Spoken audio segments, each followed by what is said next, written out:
Meus irmãos, minhas irmãs, sejam bem-vindos a mais um estudo da Casa Espírita Diógenes de Medeiros sobre o perispírito. Hoje vamos iniciar o segundo capítulo, que são as propriedades do perispírito. Como o capítulo é longo, ele foi dividido em duas partes e hoje nós vamos estudar essas que estão grifadas em amarelo.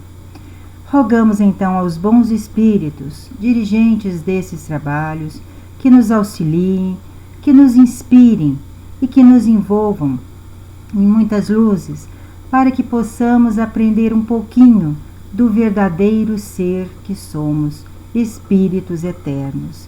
Assim seja. Bem, meus irmãos, antes de iniciarmos as propriedades, vamos falar um pouquinho do perispírito. O que é o perispírito, né? Então, um ponto fundamental que nós não podemos esquecer, né?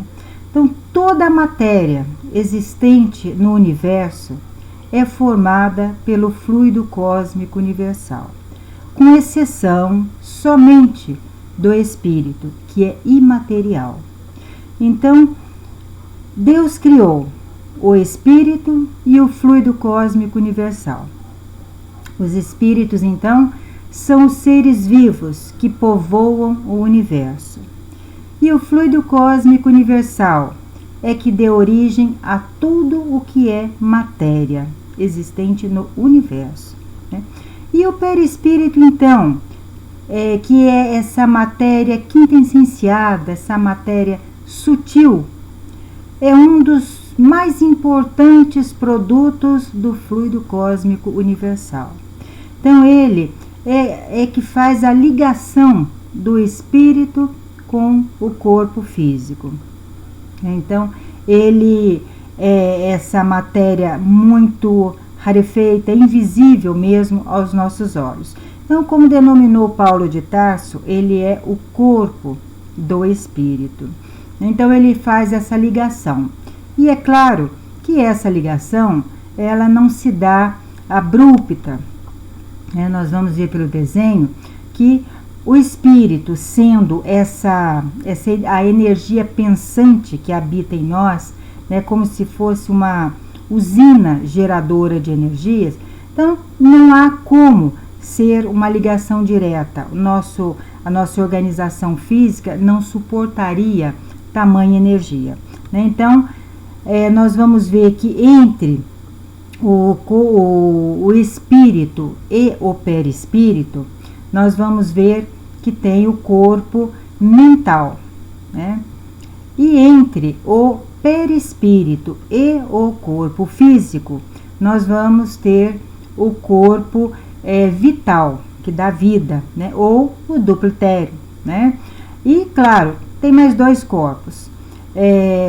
Claro que esses corpos, eles vão ser, não vou entrar agora em profundidade, porque faz parte de capítulos futuros, onde será mais aprofundado. Hoje é só para ter uma ideia, né? Então, na verdade, são 7 corpos, né?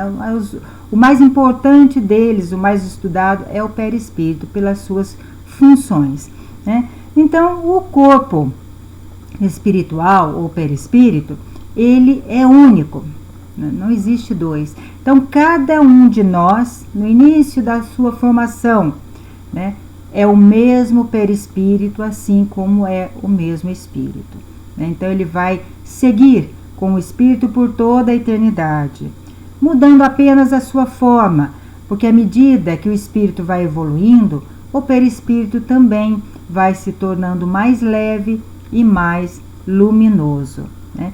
E cada encarnação onde o corpo físico baixa a sepultura, o perispírito então volta com o espírito para o plano espiritual, a fim de se preparar para uma nova reencarnação.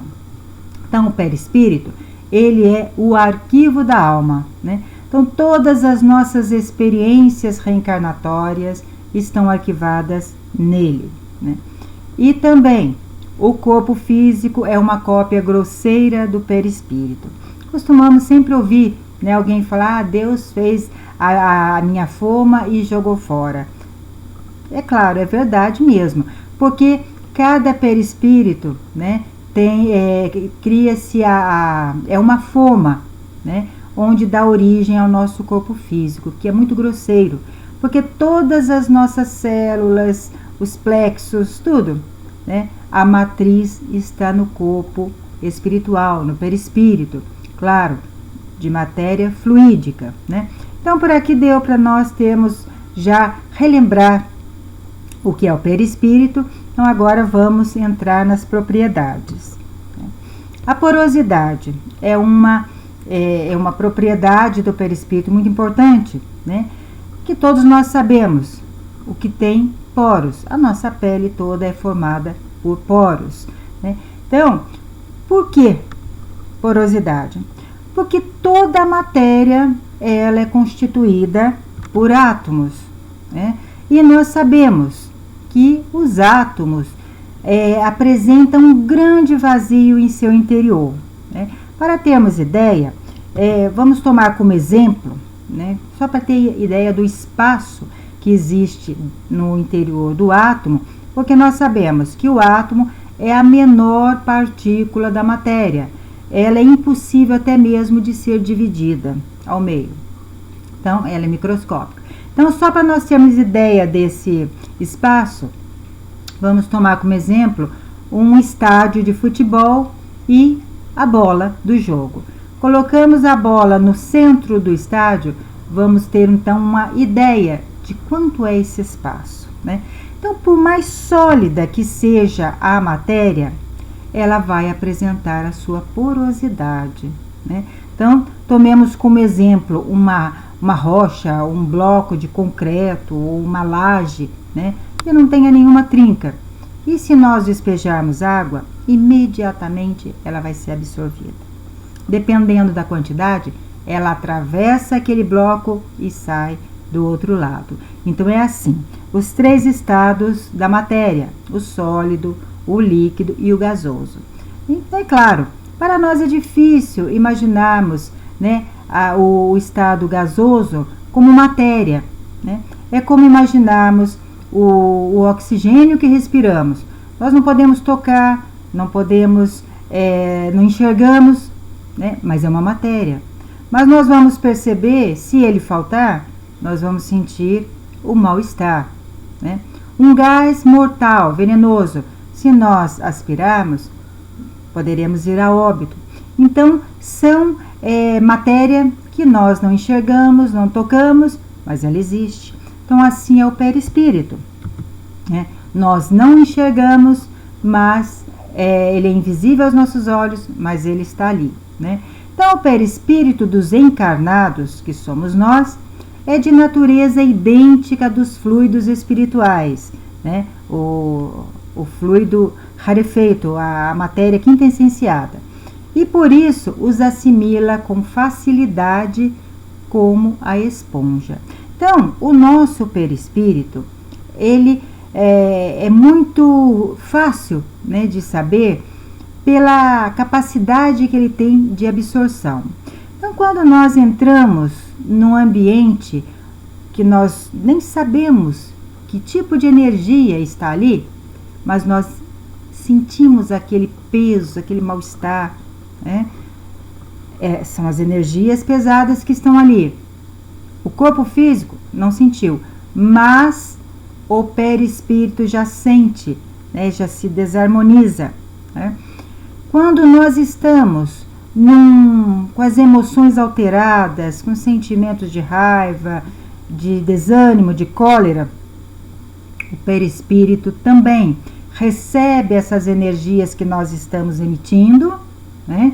E vai se desarmonizar como uma nuvem, né? Em dias de chuva, que ela está escura, toda descontrolada, agitada, assim fica o nosso perispírito, né? Então, é necessário, né, somente as energias boas, salutares, alegres, para mudar, né, essa organização desarmonizada, descontrolada. Então, quando nós estamos em momentos de prece ou de alegria, de felicidade, dos pensamentos positivos, o nosso perispírito também absorve essas energias saudáveis e ele então se harmoniza e nos passa para nós, para a nossa organização física, o bem-estar, uma felicidade que nós não sabemos de onde vem, né? Então é assim, o perispírito nosso é como dos desencarnados, é como uma esponja, né? Então ele absorve através dessa porosidade, né? Então essa é uma das propriedades, né, muito importantes do perispírito. Assim então, como o corpo pode ingerir alimentos venenosos que lhe intoxicam os tecidos, também o perispírito absorve elementos que lhe degradam com reflexos sobre as células materiais, né? Então é muito comum nós, quando ingerimos um alimento que imediatamente nós sentimos que ele não caiu bem, né? A gente já começa a sentir aquele peso, aquela desarmonia, né, estomacal. Aí, muitas das vezes, é necessário até tomar o medicamento para aliviar aquele desconforto, né?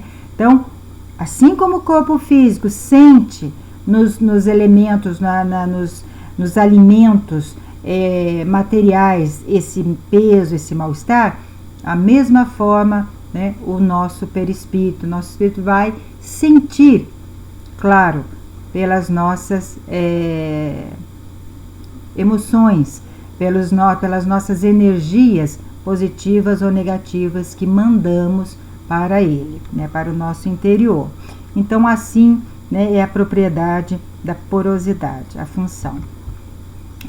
Agora temos a plasticidade. Então, a plasticidade é uma característica muito importante, né, onde o espírito tem a facilidade, né, de moldar, de modificar pela ação do pensamento e da sua vontade. Então, o espírito não tem mãos, né? Então, ali o perispírito, então, pela ação, pela vontade do espírito, ele vai modificar os elementos que ele deseja, né? Nós, por exemplo, estamos encarnados, precisamos no nosso mundo físico das mãos para manusear um alimento, né? Misturando os elementos, chegando até a sua forma, né? Assim vai. O espírito não tem, né? Então ele usa o pensamento. Porém, né, é claro, ele vai precisar, né, um espírito num ambiente doméstico onde ele seja perturbador e ele deseja perturbar, ele precisa do elemento fluídico, que é o ectoplasma, precisa de um doador. Então ali, ele tendo este elemento, né, ele vai conseguir, né, os seus desejos. Nós encarnados, quando temos a vontade forte, né, de deixar um vício muito difícil, nós então usamos dessa vontade forte e trabalhamos em cima disso, nós conseguimos também, né? Então, aquilo que nós, aqui no mundo físico, se nós colocarmos a nossa vontade para fazer um alimento, preparar o alimento, nós podemos colocar toda a nossa força de vontade, o nosso pensamento, nós não vamos conseguir, né? Mas com referência à nossa moral, isso sim, nós vamos utilizar a nossa vontade, o nosso pensamento forte e nós vamos conseguir, né? Então, a plasticidade, aqui fala, pela sua natureza, o perispírito é flexível e expansível. Adapta-se à vontade do espírito, tomando a aparência que deseja. Então, essa plasticidade, ele tem uma importância muito grande na nossa organização física, porque essa característica da flexibilidade, né, o espírito, então, ele pode de extrema importância para a nossa reencarnação, né? O perispírito, então, quando o espírito está se preparando para reencarnar, o perispírito, então, entra nesse estado de preparação e vai se retraindo, esquecendo todo o seu passado, né? E vai, então, até chegar num ponto de feto para, então, iniciar uma nova gestação, uma nova vida, uma nova encarnação. Então, esse processo, ele é muito importante para a nossa vida. E temos também a expansividade, né? Muito, mas muito utilizada mesmo nos processos mediúnicos, né? Então, quando o médium está ali nos trabalhos mediúnicos, se preparando para dar passividade, né? Ou seja, para entrar em comunicação com o perispírito, do espírito que vai comunicar ali, né? Ele sente que o seu corpo infla, ele se sente leve. Na verdade, não é o corpo físico, mas é o perispírito. Ele está se expandindo para entrar em sintonia com aquele perispírito que está ali presente, né? Para se comunicar, seja psicofonicamente, seja através da escrita, psicograficamente, né? Então, é um erro dizer, né, o termo incorporar. O espírito não entra no corpo do médium, ele apenas se aproxima e o médium então capta o pensamento do espírito. Então é muito importante o médium ter esse conhecimento para que evite que ele esmurre a mesa, para que ele se contorça, para que ele grite, né? Ou seja, para que ele perca o controle. Então, o controle é do médium, o espírito apenas passa, né, através do seu pensamento, dos seus sentimentos, o seu estado ali presente, seja de dor moral, seja de raiva, ódio mesmo, mas o médium, ele não está sentindo aquilo, ele está captando, né? Então ele não precisa formalizar ou materializar aquele sentimento do espírito, né? O espírito não obriga o médium a fazer aquilo que ele deseja, dar murro, nada. O médium não perde o controle, né? Então o médium tem que ter esse conhecimento para ele não dar vazão a tudo que o espírito deseja, certo? Então essa característica, né, da plasticidade é muito importante, né, porque é utilizada a todos os momentos, claro, nos trabalhos mediúnicos. O médium precisa ter esse conhecimento para que na passividade ele libere, ele se deixe envolver, deixe que o seu perispírito se expanda. E quanto mais ele se expande, melhor é a comunicação, ela é muito mais fácil, né, de ser ali sintonizada com o espírito, né? Então essa é a característica. E temos também, muito também comum, né, essa da zoantropia, né? Então tem várias maneiras onde um espírito adote a forma animalesca, né? Então quando tem vários motivos, mas vamos citar os mais comuns, né? Quando a criatura, né, desencarna, levando na sua mente muita culpa, muito remorso, né, pelos delitos praticados na vida presente, ele leva para o mundo espiritual. Chegando lá, não é como encarnado, que a gente tem facilidade para esconder, porque a matéria, o corpo físico, ele bloqueia tudo. Lá, o espírito é o que é. Então, aquele estado mental do espírito é tão grande que ele acaba se sentindo um lixo, um animal que não merece viver. Um exemplo.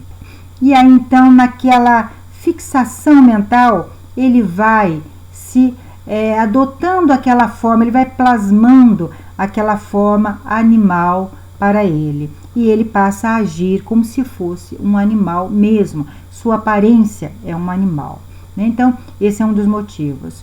Tem também aquelas criaturas que desencarnam, né, com aquele sentimento de humilhação, de complexos, inferiorizada mesmo, né? E se desencarna, chegando lá, ela acaba sendo ferramenta para aqueles espíritos inteligentes, chefes de falanges, que acabam se utilizando, dominando aqueles espíritos para utilizar, para escravizá-los, né, a seu benefício, nos seus grupos, para trabalhos escravos, né? Então, temos também esse exemplo. Tem também aquelas criaturas muito más, que tiveram uma encarnação muito assim crua, de muita crueldade, de muita maldade, pessoas mesmo que se compraziam no mal e desencarna, né? E a morte não muda ninguém. Aí chegando lá, eles desejam continuar maus, né? Infligindo o mal àqueles espíritos mais sofredores, espíritos mais ignorantes. Eles então acabam adotando a forma, né, com capas, vestimentas pretas, chifres, rabos, se dizendo, né, ser o chefe do umbral, o chefe do inferno, né? Então, temos muitas maneiras, né? E aí, então, nos trabalhos mediúnicos é muito comum quando esses espíritos que sofrem, né, o jugo desses espíritos inteligentes sejam levados aos trabalhos mediúnicos, né, para serem ajudados a sair daquela forma, a se perdoarem, como Jesus sempre nos recomendou. Antes de perdoar o seu algoz, perdoe a si mesmo, né? Então isso é muito importante, né? Então aí os mentores, né, os dirigentes espirituais, mostram para o médium a forma que se encontra aquele espírito. Aí então, para que o médium possa relatar para o dirigente encarnado dos trabalhos, para que ele possa conduzir aquele diálogo com aquele espírito ali, comunicante, para que ele possa então se conscientizar e aceitar, né, a sua nova forma, sua forma humana, né, para que ele possa então retomar a sua vida, né? Então essa é a função muito importante, né, para nossa vida, né, terrena, para a nossa mediunidade. Então é a plasticidade. Temos também a densidade. A densidade, ela está muito relacionada, claro, com o grau evolutivo do espírito, né? Então, sendo ainda matéria, apresenta certa densidade, ou seja, certo peso.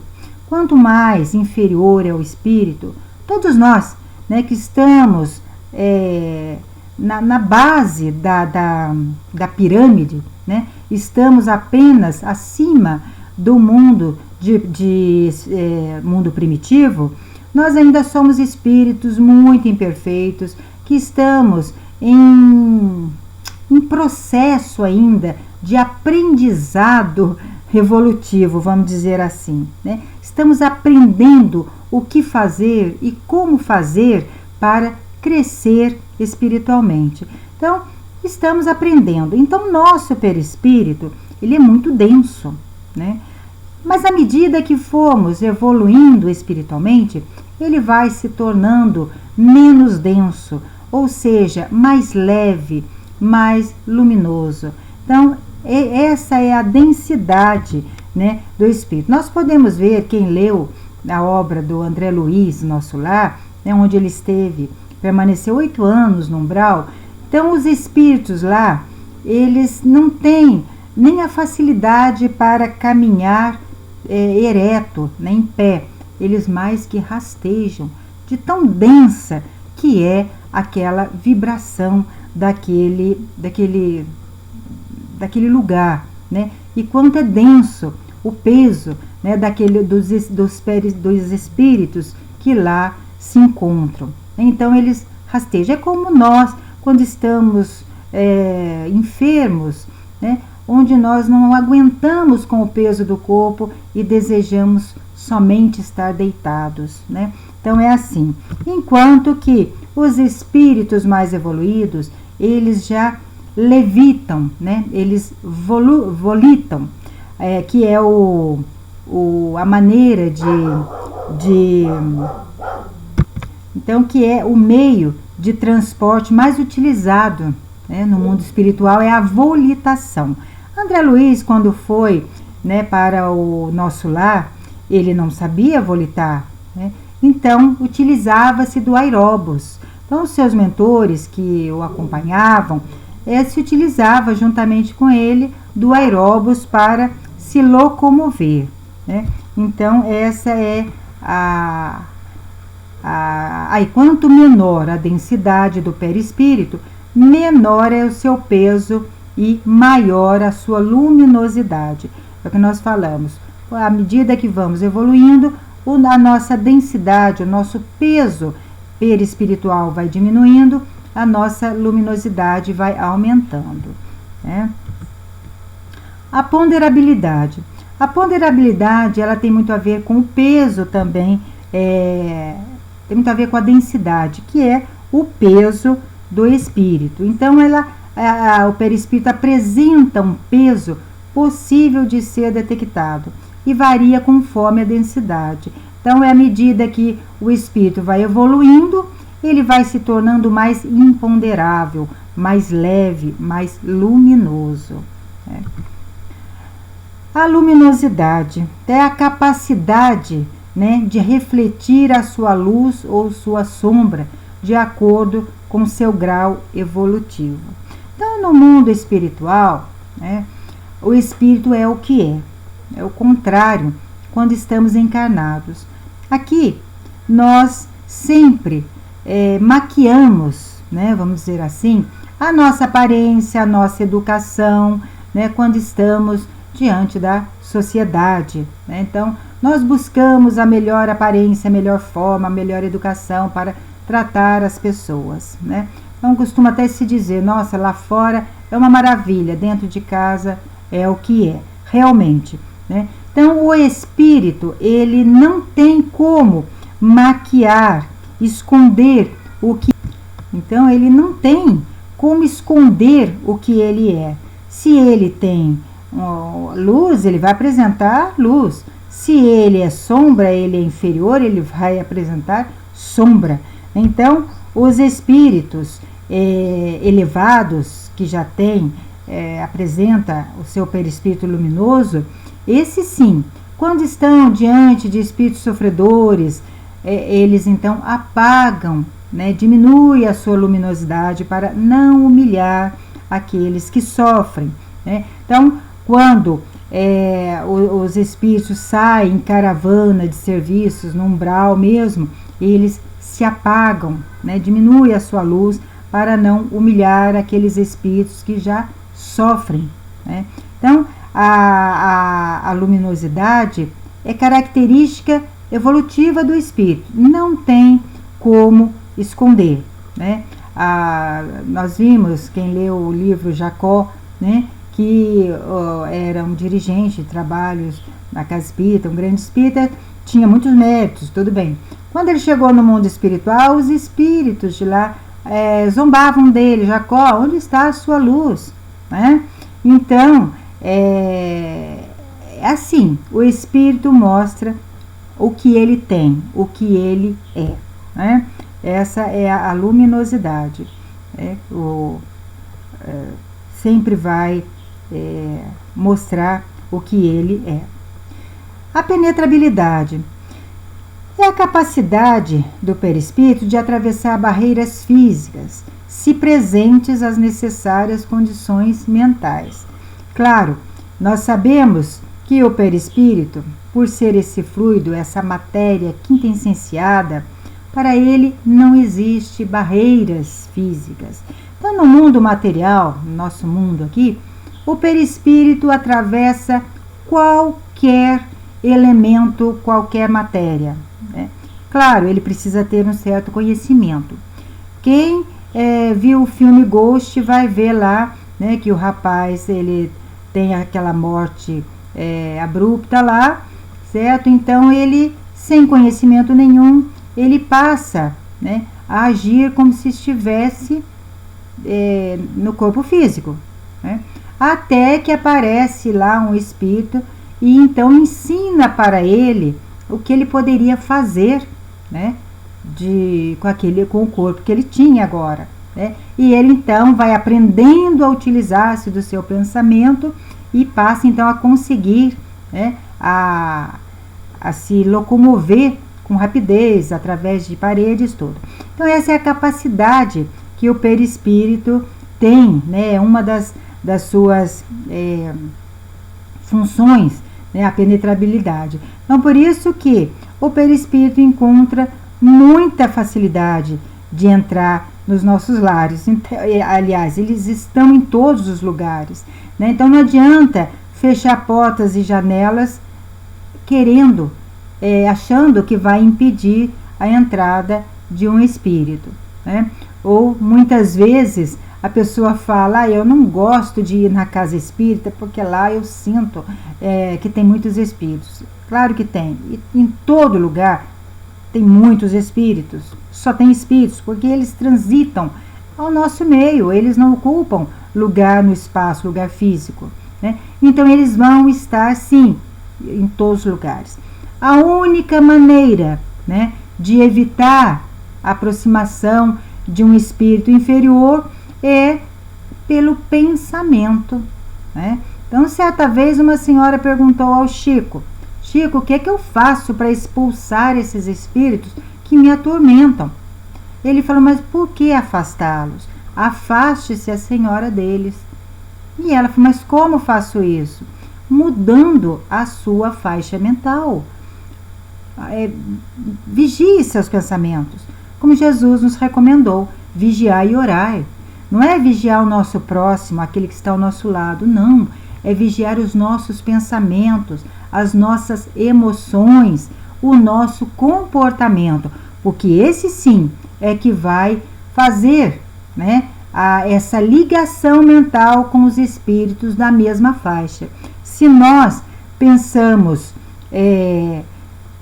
se nós temos vícios, é claro que nós vamos atrair espíritos com aqueles vícios, que vão estimular-nos naquele vício para que eles possam então absorver aquelas emanações, aquele fluido que emana daquele vício, qualquer um deles, seja do sexo, das drogas, do álcool, do fumo, qualquer vício, até mesmo da gula, né? Então vão ter espíritos sintonizados que vão nos influenciar, né, naquele exagero, para que eles possam absorver, inalar aquelas toxinas, né? E temos, claro, nos nossos momentos de prece, os nossos momentos de alegria, da caridade, do bem, claro que nós vamos sintonizar com os espíritos bons daquela faixa, que vão também nos incentivar, vão nos fortalecer naquele propósito. Então, é somente o nosso pensamento. Não adianta colocar sal grosso atrás da porta, ferraduras, colocar galinhos de planta na orelha, ou espada de São Jorge em volta da casa. Não adianta. Tomar banhos de ervas, de rosas, não faz nenhum efeito. Não adianta acender velas para expulsar os espíritos. Eles morrem de rir da nossa infantilidade, né? O que ilumina um espírito é a prece, é a oração, é o bom pensamento. Então, quando todos nós que temos entes queridos desencarnados, não perca o tempo acendendo velas. Lembre dele com carinho, com amor, desejando a sua caminhada com sucesso no mundo espiritual. Faça sua prece, desejando-lhe o bem. Isso sim, ele vai receber como energias curadoras, energias salutares para que ele possa se fortalecer. Então, essa é a função, né, muito importante, né, do perispírito. É claro, quando ele se encontra, então claro que quando ele se encontra no mundo espiritual, lá sim, ele já não tem tanta facilidade como ele tem no nosso mundo físico, porque lá todas as construções também são fluídicas, do mesmo material, então ele já não tem essa facilidade. É como nós aqui, nós não vamos nos atrever a atravessar uma parede, né? Então nós vamos utilizar-se das portas, lá também por ser do mesmo elemento, né? Então tem essa diferença, né? A visibilidade, né? O perispírito então em si é completamente invisível aos olhos físicos, mas não é para os espíritos desencarnados, né? Então, um perispírito, né, ele vai sempre enxergar os outros perispíritos, né? Então, eles se enxergam. Nós sim, que estamos no corpo físico, nós não enxergamos, né? Mas uma pessoa vidente, né, que tem a vidência, ela sim, quando o espírito se faz, né, visível, ele então vai enxergar aquele perispírito, né? Se for uma pessoa conhecida, ele vai reconhecer, né? Na verdade, ele sempre fala, eu vi tal espírito. Não, eu vi o perispírito daquele espírito conhecido, né? Então, nos trabalhos mediúnicos, muitas vezes o médium é levado a enxergar, né, a ver aquele perispírito, aquele espírito comunicante lá, para ele ter uma maneira melhor, né, para ajudá-los, né, com seu amor, com a sua confiança, passando para ele, né, aquele sentimento que ali a gente percebe como o que ele está precisando mesmo. O amor sim tem que ser sempre, o médium sempre tem que ter essa consciência. Ele está ali não para julgar, não para criticar, né, as atitudes daquele espírito, mas sim para dar-lhe amor, confiança, compreensão pelo que ele estiver fazendo, mas ele está sofrendo. Então essa é a função do médium, nunca criticar, nunca julgar, né? Então, onde quer que estejamos, né, o encarnado, ele vai estar rodeado de perispíritos ali, né? O encarnado, ele não vê. Então, ele pensa que ele está num restaurante ou num bar, bebendo, ele não tem noção da quantidade de espíritos que estão ali, se utilizando daquele momento dele, de alegria, de euforia, né, utilizando-se do seu vício para estimulá-lo, para incentivá-lo, né, ao exagero, né, para que ele possa então absorver aquilo que nós falamos. O mesmo acontece também quando a pessoa, né, o encarnado está ali em momentos de dor, de sofrimento, seja físico, seja moral, né, mas ele tem a sua fé, ele procura, ele busca ajuda espiritual, ele faz a sua prece, né? Ele não vê, né? Mas ele está também sendo muito auxiliado, muito amparado pelos espíritos, pelo seu anjo da guarda, pelos seus amigos espirituais, né? Então, a visibilidade tem essa característica. E temos também, né, a visibilidade no tocante à materialização, né, que era muito utilizada no início. O espírito precisava se materializar para trazer, né, no início do espiritismo, quando começavam os estudos, então o espírito se materializava ali, se utilizando do ectoplasma daqueles médiuns que ali estavam, para trazer, né, para comprovar a veracidade da vida eterna, da vida após a morte, né? Que o espírito está vivo ali, sentindo, amando, odiando, da mesma forma que viveu na carne, apenas perder o corpo físico, né? Então isso foi muito importante no início. Hoje não. Hoje nós já temos toda a doutrina ali estudada, comprovada, não precisamos mais de comprovação. Agora é a nossa fé raciocinada pelo todo que nós temos, né, para estudar em mãos, né? Então, isso foi muito importante. O Espírito então se materializava. E é claro, quando há o processo de materialização, então esse processo da materialização é diferente da visibilidade, da vidência, né? Onde a pessoa, apenas aquela que tem a vidência, está enxergando. A materialização não. Aí todos que estão presentes vão enxergar também aquele espírito. Claro que não por muito tempo, porque ele precisa do fluido, o ectoplasma, para poder se manter, né? Mas é assim, a visibilidade, ela pode ser pela vidência ou clarividência e pode ser pela materialização. Então, é onde o espírito então se faz materializado, quase que, né, físico mesmo, né? Pode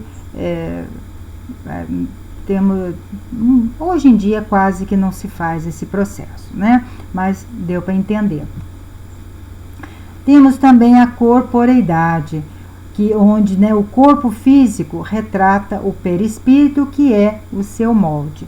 Então nós vamos ver que o corpo físico, ele é uma cópia muito grosseira do perispírito, que nós já falamos lá na frente, né? Então, todas as células, todos os órgãos que nós temos no corpo físico, a sua matriz está no perispírito, né? Então, essa corporeidade, ela, foi muito utilizada por Jesus. Aliás, Jesus na Terra, ele se utilizou de todas as propriedades do perispírito. Ele, sendo infinitamente perfeito, conhecedor, né, do espírito, das coisas, da capacidade do espírito, ele então viveu todas essas propriedades com naturalidade. Então, ele se dividia, né, via a distância, né? Aquele exemplo onde ele pede para os apóstolos irem na próxima aldeia, onde encontrar um jumento amarrado. Então era simplesmente para desamarrá-lo e trazer até ele. Então, muitos, né, dos acontecimentos que os apóstolos não poderiam compreender naquele instante, né, era muito natural, né? Claro, encarado como milagres, como sobrenatural, as curas que Jesus realizava, né? Tudo isso Jesus fazia com naturalidade através das propriedades do perispírito, que ele conhecia tão bem, né? Melhor do que qualquer espírito, né? Então ele trabalhava. Então tudo que Jesus fez no planeta foi com base nas propriedades, na capacidade que o perispírito tem de realizar, né? Então ele se dividia, ele via a distância, ele curava a distância, né? Ele já sabia o que tinha. Então Jesus nunca, porém, né, derrogou as leis divinas, porque isso não existe.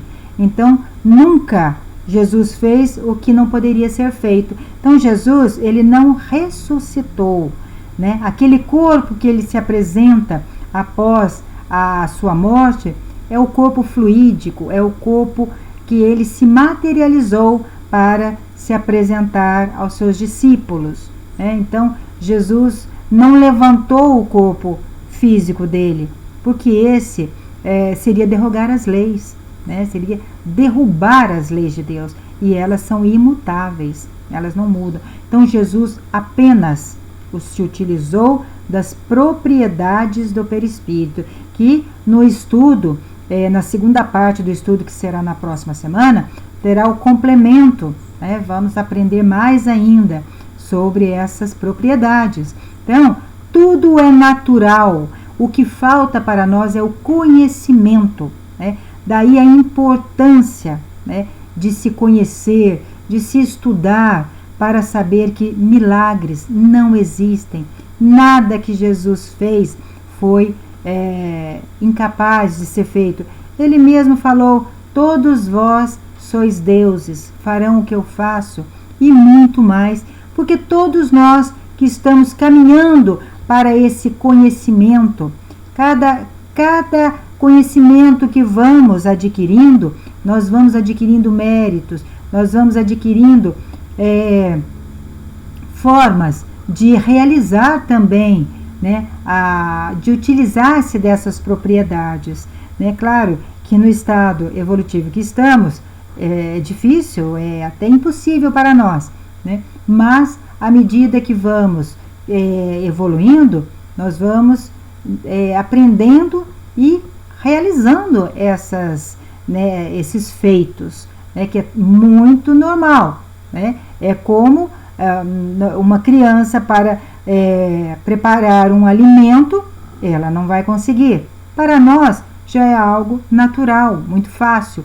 Então assim tudo é a falta do conhecimento para realizar. Né? Então, também temos também na corporeidade essa facilidade que o perispírito tem de se emancipar. Né? É a liberdade temporária do espírito.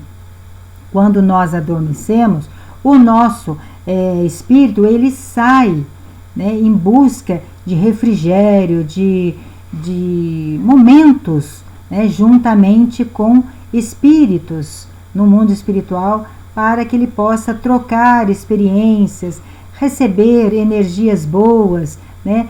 É como nós quando encontramos com os nossos amigos queridos.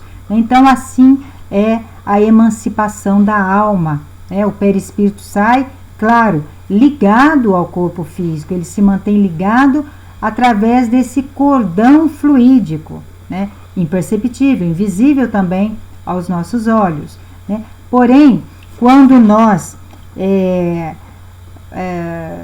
temos uma noite de sono agitada, né? Pessoas que têm o hábito de assistir filmes de guerra, de mortes, filmes agressivos, né? Ele então, logo em seguida, ele adormece, o seu perispírito, né? Então, o seu perispírito fica desarmonizado, desorganizado diante daquelas cenas. Embora a pessoa possa até estar, claro, consciente de que aquilo tudo são encenações, né? São representações que aqueles artistas estão fazendo, que nada daquilo é verdadeiro. Mesmo o encarnado sabendo disso, o espírito recebe como verdade. Né?